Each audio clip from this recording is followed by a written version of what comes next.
आखिर इतने ज़्यादा इंजीनियरिंग कॉलेज होने के बावजूद भी हम आईआईटी ही क्यों ऑप्ट करते हैं इंडिया में, जबकि इतने सारे प्राइवेट कॉलेजेस पहले से एग्जिस्ट करते हैं और उनमें भी काफ़ी अच्छा पैकेज हमें मिल जाता है। लेकिन एज़ कम्पेयर टू आईआईटी उतना नहीं होता, लेकिन फिर भी उसमें काफ़ी अच्छा पैकेज मिल जाता है लोगों को। बट फिर भी हम आईआईटी ही ऑप्ट करते हैं। ऐसा क्या है आईआईटी में खास जो और इंजीनियरिंग कॉलेज में नहीं मिलता आपको, और आईआईटी कैसे आपको एक बेटर ऑप्शन प्रोवाइड कर देता है आपकी फ्यूचर जनरेशन के लिए। मतलब आपके जितने फ्यूचर काम होंगे उन सब में आईआईटी आपको एक अलग ही लेवल पे पहुंचा देगा। तो ऐसे क्या रीजंस जिसकी वजह से IIT one of the most popular institutes of India में है। So let's discuss the video and let's start the video. तो अगर बात करें इंजीनियरिंग कॉलेजेस की, तो वो आपको दोनों ही मिल जाते हैं इंडिया में, जो दो टाइप के हैं बेसिकली, प्राइवेट सेक्टर और आपका गवर्नमेंट सेक्टर। गवर्नमेंट सेक्टर में आपको दो टाइप के इंजीनियरिंग कॉलेज में मिल जाएंगे जो बहुत अच्छे रिकॉग्नाइज करे जाते हैं ऑल ओवर दी वर्ल्ड, जो कि आपका आईआईटी तो है ही एंड आपका एनआईटी भी है। NIT as compare to IIT उतना ज़्यादा पॉपुलर नहीं है, बट काफ़ी हद तक आपको उससे भी एक नेशनैलिटी मिल जाती है। मतलब पूरे वर्ल्ड वाइड में आपको एक पॉपुलर फेस मिल जाएगा एनआईटी से भी। बट आईआईटी करने के बाद आप इंटरनेशनली बहुत ज़्यादा अपने आप को प्रूव कर सकते हो कि हाँ मैं आईआईटी से हूँ, तो आपको बाहर जाके एमआईटी या हार्वर्ड यूनिवर्सिटी में भी काफ़ी ज़्यादा इंटरनेस मिल सकता है।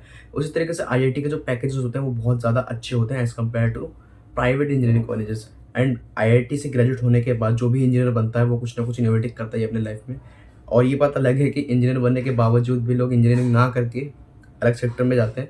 और आज जो इंडिया में 113 से भी ज़्यादा यूनिकॉर्न कंपनीज एग्जिस्ट करती हैं, जिसके जो सीईओ और फाउंडर हैं वो खुद आईआईटीएंस हैं। 90 प्लस यूनिकॉर्न कंपनीज के सीईओ एंड फाउंडर्स आईआईटीएंस हैं। तो आईआईटीएंस में कुछ तो ऐसी खास बात होती है जो और लोगों में आपको नहीं मिलती। इसी वजह से आईआईटी को प्रेफर किया जाता है as compare to private sector engineering colleges. इसी कारण की वजह से IIT one of the most popular institution of India में से एक है।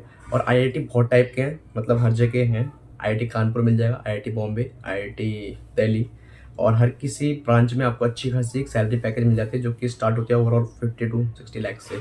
और इसमें एक बेसिक और मेन कारण आईआईटी का ये है कि इसमें आपको general, OBC and SC category में पेपर देने को मिल जाता है, जिस वजह से कंपटीशन तो बहुत ज़्यादा होता है, पर लोअर क्लास को कहीं ना कहीं मौका मिलता है अपने आप को प्रूव करने का।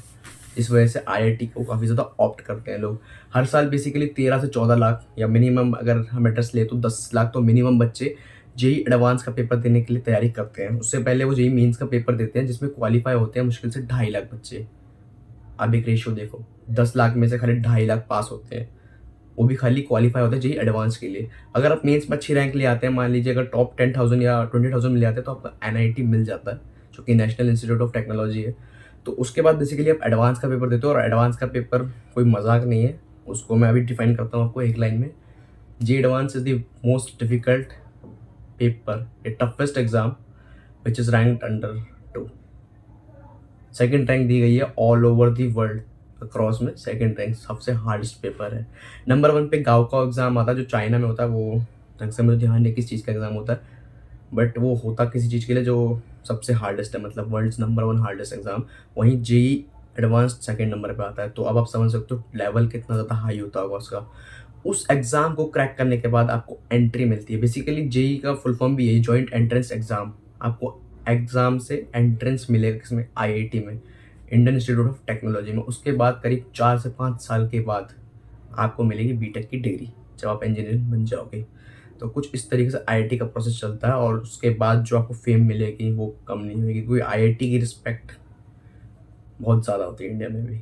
सो आई होप आपको समझ आया होगा आईआईटी हम क्यों ऑप्ट करते हैं, और आईआईटी की बेस्ट ऑप्शन है हर किसी बच्चे के लिए, क्योंकि इसमें एससी एंड ओबीसी कैंडिडेट के लिए कुछ रिजर्वेशन होती है, जिस वजह से उनको सीट्स भी बड़े आसान से मिल जाती है, जिस वजह से उन्हें उतने मार्क्स भी नहीं लाने पड़ते।